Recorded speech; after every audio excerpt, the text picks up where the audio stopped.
पहले इंटीग्रेशन में यहाँ पर दो पार्ट में हम इसको रीड करेंगे। नंबर एक, इंडेफिनिट इंटीग्रेशन और डेफिनिट इंटीग्रेशन। ठीक है, अभी के लिए यहाँ पर हम इंडेफिनिट इंटीग्रेशन डिस्कस कर रहे हैं।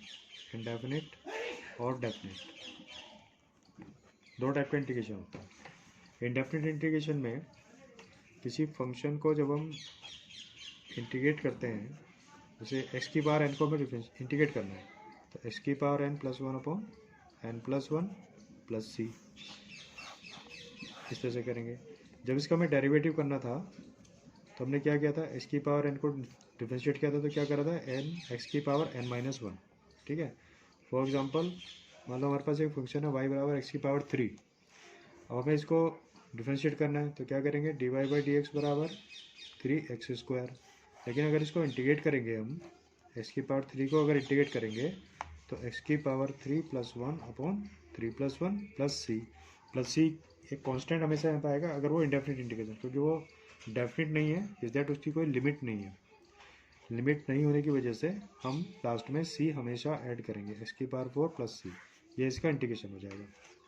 ठीक है, इसी तरह से जितने भी हमने डिफरेंशिएशन में फॉर्मूलेस पढ़े थे, जैसे वहाँ पर हमने करा था डेरिवेटिव ऑफ log x। जब हम log x को डिफरेंशिएट कर रहे थे तो उसका डेरिवेटिव क्या था, one upon x. log x का इंटीग्रेशन नहीं होगा। ठीक है, log x का इंटीग्रेशन नहीं होगा, हमें इंटीग्रेशन किसका करना है, वन अपॉन एक्स का। अगर वन अपॉन एक्स को हम इंटीग्रेट करेंगे तो हम इसको लिखेंगे log x प्लस सी। डिफरेंशिएशन करना था e की पावर x का या e की पावर ax। यहाँ पर ax का मतलब है e की पावर 2x हो, e की पावर 3x हो, e की पावर माइनस 3x हो, कोई भी नंबर हो, दैट इज a। ठीक है, इसको जब हम डिफरेंशिएट करेंगे तो एक्सपोनेंशियल का डिफरेंशिएशन तो हो जाएगा e की पावर x, यानी वही रहेगा। और जो साथ में नंबर है वो कहाँ पर आता था, मल्टीप्लाई में, तो a e की पावर x होगा। अब यहाँ पर जब हम ऐसे किसी टर्म को इंटीग्रेट करेंगे तो इसका integration e raise to the power x upon a, यहाँ पे देखो मल्टीप्लाई में आ रहा है, यहाँ डिवाइड में आ जाएगा, प्लस सी। तो e की पावर x का इंटीग्रेशन e की पावर x ही होगा। उसके साथ में अगर कोई नंबर है 2x है, 3x है, तो e की पावर 2x अपॉन 2, e की पावर 3x अपॉन 3, इस तरह से इंटीग्रेशन आ जाएगा। इसी तरह से जब हम e की पावर डेरिवेटिव हमने किया था a की पावर x को, a की पावर x को जब हमने डिफरेंशिएशन किया था तो a की पावर x log a लिख रहे थे हम। ठीक है, क्योंकि log a कांस्टेंट है, इसको ऐसे समझ लो, अगर मैं इसको ये लिखूं अपॉन log a तो इसका डेरिवेटिव e की पावर x हो जाएगा। इसका मतलब क्या हुआ कि अगर हमारे पास कोई e की power ax upon log a type से टर्म है, ठीक है, तो उसको इंटीग्रेट हम नहीं करेंगे, हमें इंटीग्रेशन किसका करना है, जिस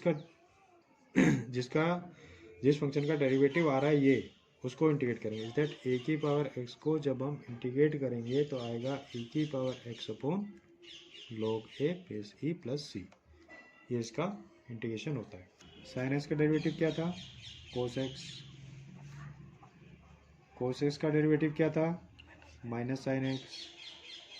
ठीक है, अब हमें इंटीग्रेशन करना है साइन एक्स का।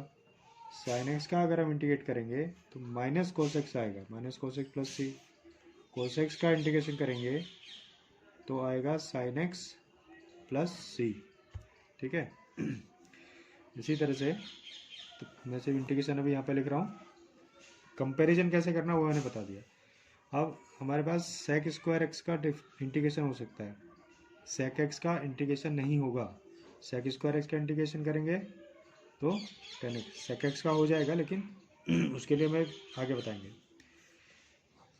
कोसेक स्क्वायर एक्स का इंटीग्रेशन करेंगे तो minus cot X plus C, product में sec X into tan X, इसका इंटीग्रेशन करेंगे क्या आएगा, सेक एक्स, क्योंकि सेक एक्स का डेरिवेटिव था sec X into tan X. देखो सेक एक्स का डेरिवेटिव क्या था, sec X into tan X. ठीक है, तो इस टर्म का इंटीग्रेशन करेंगे हम, इस टर्म का इंटीग्रेशन करें तो क्या मिलेगा, सेक एक्स मिलेगा। इसीलिए इंटीग्रेशन को हम एंटी डेरिवेटिव बोलते हैं। ठीक है, एंटी डेरिवेटिव क्यों बोलते हैं, क्योंकि हमें जिस फंक्शन का डिफ्रेंशिएशन करने पर जो वैल्यू हमें मिली उस वैल्यू को जब हम वापस इंटीग्रेट करेंगे तो हमें वापस ये मिल जाता है sec x, ठीक है। तो sec x tan x का इंटीग्रेशन करेंगे तो क्या आएगा, sec x प्लस सी आएगा, ये ध्यान रखना है। इसी तरह से वहाँ पे cosec x का इंटीग्रेशन था माइनस cosec वो डिफ्रेंशिएशन, cosec x का डिफ्रेंशिएशन क्या था, cosec x का डिफ्रेंशिएशन था minus cosec x into cot x, minus cosec x into cot x. अब हमें इंटीग्रेशन हम cosec डेरिवेटिव है, डेरिवेटिव ऑफ cosec x बराबर minus cosec into cot x. अब हम cosec x का डायरेक्ट इंटीग्रेशन नहीं होगा हमारे पास इंटीग्रेशन होगा cosec x into cot x का। इसको जब हम इंटीग्रेट करेंगे तो माइनस cosec x आएगा, ठीक है। कोट एक्स का इंटीग्रेशन करेंगे तो इसको हम log sin x प्लस सी लिखेंगे, मॉडुलस में रखा है क्योंकि पॉजिटिव वैल्यू यहाँ पे लेनी है हमें। tan x का वो मॉडुलस बाद में एक्सप्लेन करेंगे। tan x का इंटीग्रेशन होता है minus log cos x plus c. sec x का भी बता रहा था, sec x का अगर इंटीग्रेशन हमें चाहिए तो इसका हो जाएगा log sec x plus tan x plus c. cosec x का इंटीग्रेशन अगर हमें चाहिए तो cosec x का इंटीग्रेशन हो जाएगा log cosec x minus cot x plus सी। ये ट्रिग्नोमेट्रिकल फंक्शन के इंटीग्रेशन है। इसका इंटीग्रेशन करेंगे तो हमें सोचेंगे ये किस टर्म का डेरिवेटिव है, तो ये जो डेरिवेटिव है वो साइन इनवर्स x का डेरिवेटिव है, ठीक है। तो इसका इंटीग्रेशन बनेगा sine inverse x upon a plus C. Integration of A square minus x square under root, अगर नेगेटिव में है तो उसका इंटीग्रेशन बनेगा क्या, cos inverse x upon A plus C. Integration of 1 upon A square plus X square है तो इसका इंटीग्रेशन बनेगा 1 upon A tan inverse x upon ए, ये इसका इंटीग्रेशन बनेगा x upon a. 1 upon under root x under root x square minus a square, अगर इस type से कोई फंक्शन है तो उसका integration 1 upon a sec inverse x upon A plus सी, ये इसका इंटीग्रेशन होगा। अगर यही टर्म नेगेटिव में आए, माइनस है यहाँ पर, x under root x square minus a square, तब ये किसका हो जाएगा, कोसेक एक्स का हो जाएगा, कोसेक इनवर्स एक्स अपॉन ए प्लस सी, ये इसके इंटीग्रेशन होते हैं, ठीक है। फॉर्मूले पहले अच्छे से याद होने चाहिए। फॉर्मूले याद करने के बाद में अब किसी भी फंक्शन को जब हमें इंटीग्रेट करना है तो वो हमारा फंक्शन इंटीग्रेबल टर्म में आना चाहिए, यानी कि जो फंक्शन को हम इंटीग्रेट करते हैं, क्योंकि फंक्शन वो सीधा सीधा तो देगा नहीं, कभी ये दे दिया इंटीग्रेट करो, हमें इस फॉर्म में वापस लाना है उसको, ठीक है। जैसे 2x हमें इसको इंटीग्रेट करना है। अब इस टाइप का तो हमने कोई फॉर्मूला डायरेक्ट पढ़ा नहीं है, तो सबसे पहले हम इसको इंटीग्रेबल टर्म में चेंज करेंगे। तो अभी इंटीग्रेशन स्टार्ट नहीं होगा, इंटीग्रेशन तब स्टार्ट होगा जब ये इंटीग्रेशन होने लायक बन जाएगा, तो पहले इसको इंटीग्रेशन होने लायक बनाएंगे। तो उसके लिए हमें ट्रिग्नोमेट्री यूज़ करनी है। हमें हमेशा ध्यान रखना है जो भी फंक्शन हमें दिया हुआ है वो डायरेक्ट इंटीग्रेशन के लिए हमारे लिए नहीं है, हमें उसको इंटीग्रेशन हो सके ऐसी टर्म में लाना है, ठीक है। आई फॉर इंटीग्रेशन, अभी मैं यहाँ से ये टर्म को चेंज कर रहा हूँ, कोस 2x को हम लिख सकते हैं 2 कोस स्क्वायर एक्स माइनस 1। कोस 2x 3-4 फॉर्म होती है, देखो कोस 2x को हम cos square x minus sine square x भी लिख सकते हैं, कोस 2x को हम 2 कोस स्क्वायर एक्स माइनस 1 लिख सकते हैं, इसको हम 1 माइनस 2 साइन स्क्वायर एक्स लिख सकते हैं, इसको हम 2 ten x upon 1 minus ten square x upon 1 plus ten square x लिख सकते हैं। तो ये 3-4 फॉर्म कोस 2x की होती है। कहाँ पे कौन सी फॉर्म की रिक्वायरमेंट है ये हमें जज करना पड़ेगा, और ये आएगा कैसे, प्रैक्टिस से, ठीक है। मुझे यहाँ पर 1 को एलिमिनेट करना था, इसलिए मैंने ये वाली फॉर्म लेके आया। हमारे पास बचा 2 अपॉन 2 कोस स्क्वायर एक्स, 2 से 2 कैंसिल हो गया, 1 अपॉन कोस स्क्वायर को हम लिख सकते हैं सेक स्क्वायर एक्स, और अभी अभी हमने पढ़ा था सेक स्क्वायर का इंटीग्रेशन हमारे पास डायरेक्ट होता है 10x, तो 10x प्लस सी, ये इसका इंटीग्रेशन हो गया। ये फॉर्मेट, ये तरीका सारे क्वेश्चन के लिए होगा, क्योंकि क्वेश्चन हमें डायरेक्ट इंटीग्रेबल टर्म में नहीं होगा। इसको हम कहेंगे इंटीग्रेबल टर्म। इंटीग्रेबल टर्म क्यों बोल रहे हैं इसको? क्योंकि इसका इंटीग्रेशन डायरेक्ट हमें मालूम है, ठीक है। इसका इंटीग्रेशन हमें नहीं पता था, तो हमने उसको चेंज किया, तो सारे फंक्शन ऐसे ही आएंगे। उन फंक्शन को हमें इंटीग्रेबल टर्म में चेंज करना है, ठीक है।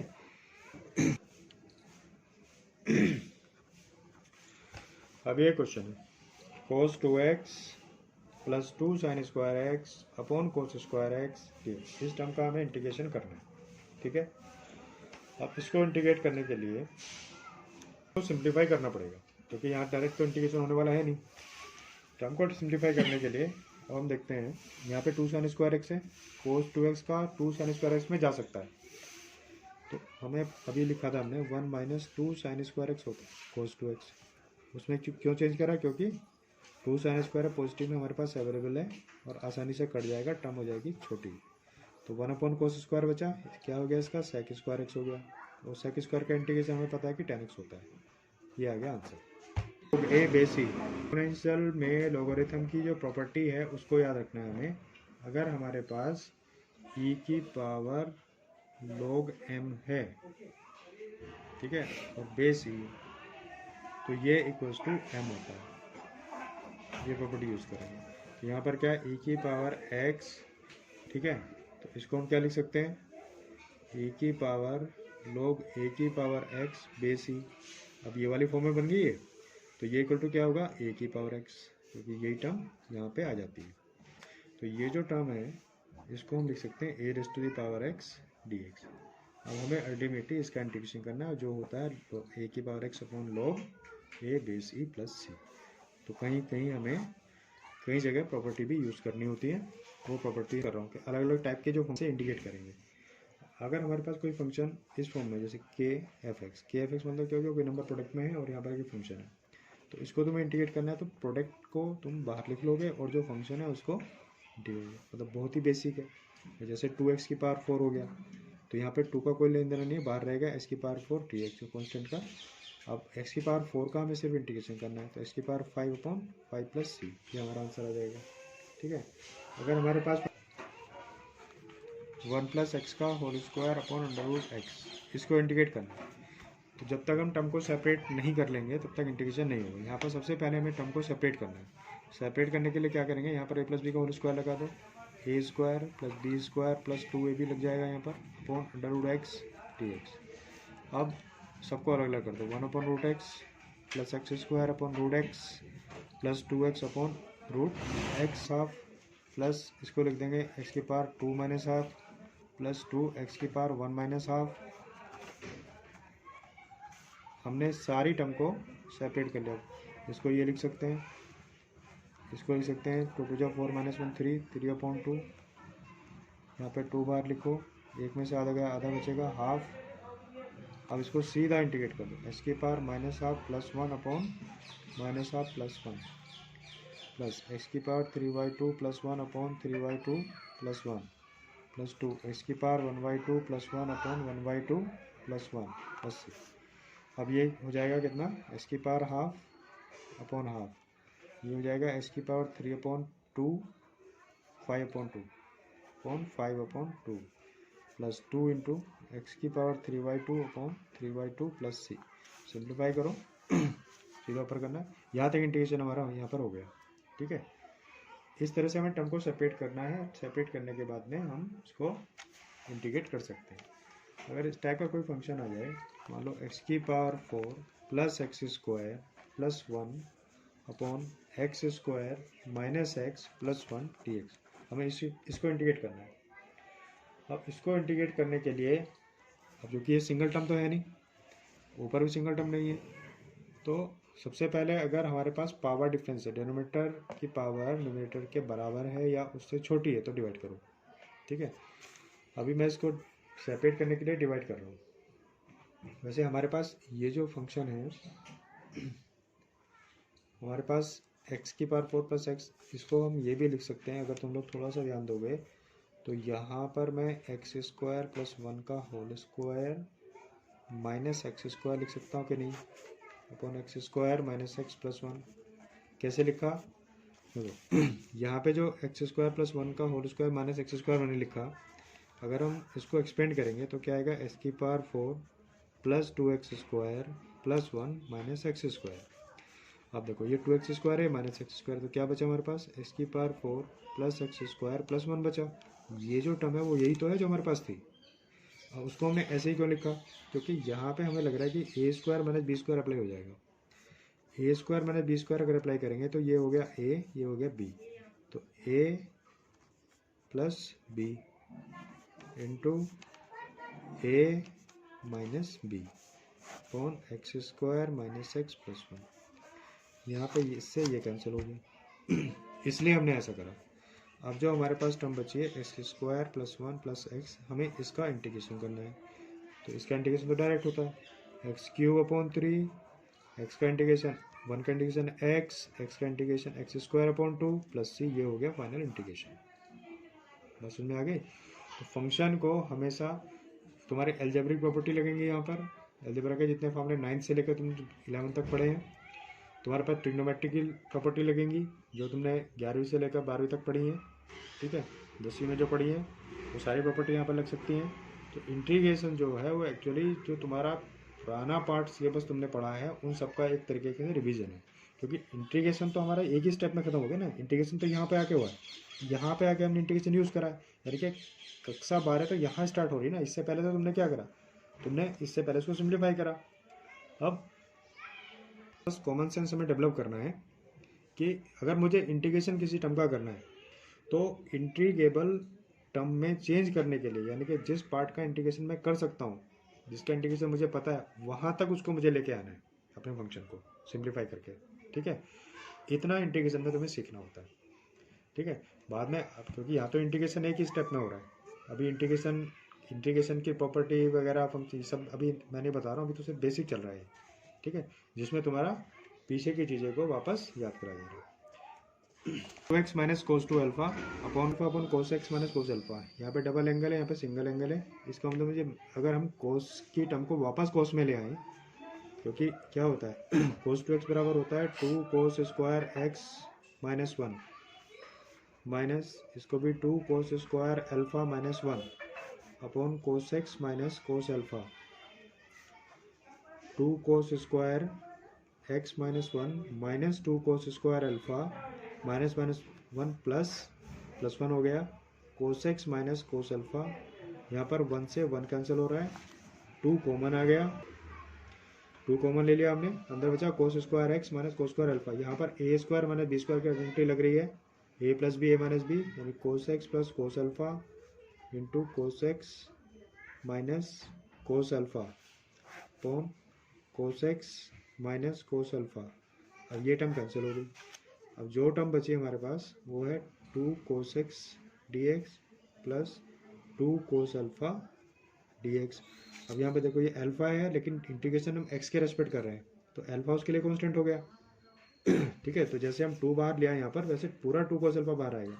कोस एक्स का इंटीग्रेशन होता है minus sine X plus 2 cos alpha बाहर, अंदर से डी एक्स बचा, और डी एक्स का इंटीग्रेशन होगा X minus 2 sine X plus इसका एक्स आ जाएगा 2x कोस अल्फा प्लस सी, ये इसका फाइनल इंटीग्रेशन है। tan inverse under root 1 minus X upon 1 plus cos X, ये क्वेश्चन तुम लोगों ने देखा होगा। Under root 1 minus sine X upon 1 plus sine x को हम पहले चेंज करेंगे tan की फॉर्म में, सिंप्लीफाई करके ये आता है 1 minus sine X upon 1 plus sine x बराबर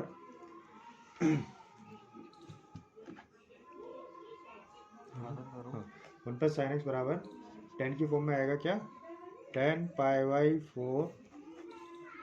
4 माइनस एक्स बाई 2 चेंज कर देंगे tan pi 4 minus x by 2 में, जिसको तुम्हें चेंज करना आता है।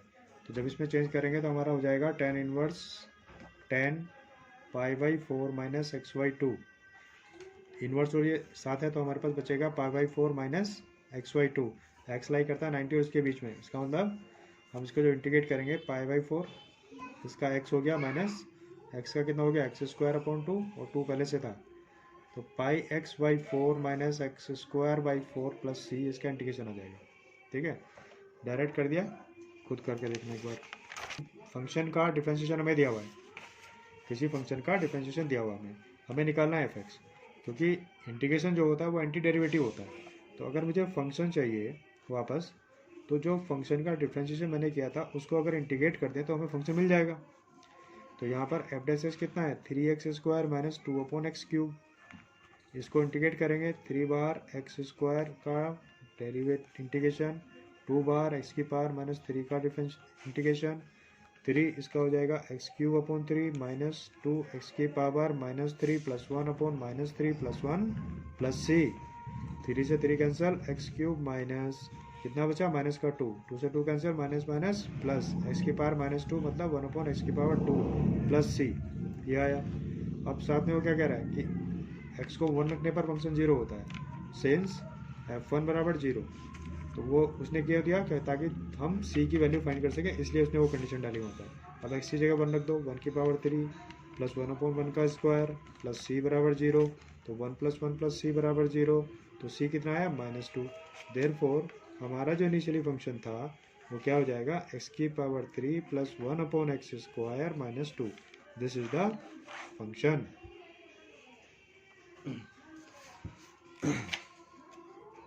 इंटीग्रेशन के बारे में, इंटीग्रेशन एक्चुअली क्या होता है और हम किस तरह से फंक्शन को इंटीग्रेट करते हैं और हमारा फंक्शन इंटीग्रेबल टर्म में हमें लाने के लिए क्या हमें करना पड़ेगा।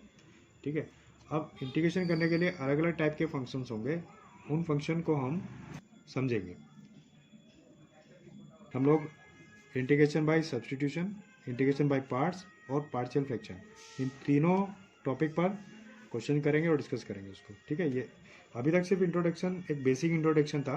क्वेश्चन जो टाइप ऑफ क्वेश्चन ठीक ठाक क्वेश्चन आते हैं वो सब्स्टिट्यूशन से, बाय पार्ट से और पार्शियल फ्रैक्शन, इसके जो रिलेटेड कॉन्सेप्ट हैं, जो टाइप्स हैं, उसको हम डिस्कस करेंगे नेक्स्ट वीडियो में। ठीक है, और इससे रिलेटेड अगर तुम्हारे डाउट्स होते हैं तो वो मुझे कमेंट करके पूछ सकते हो।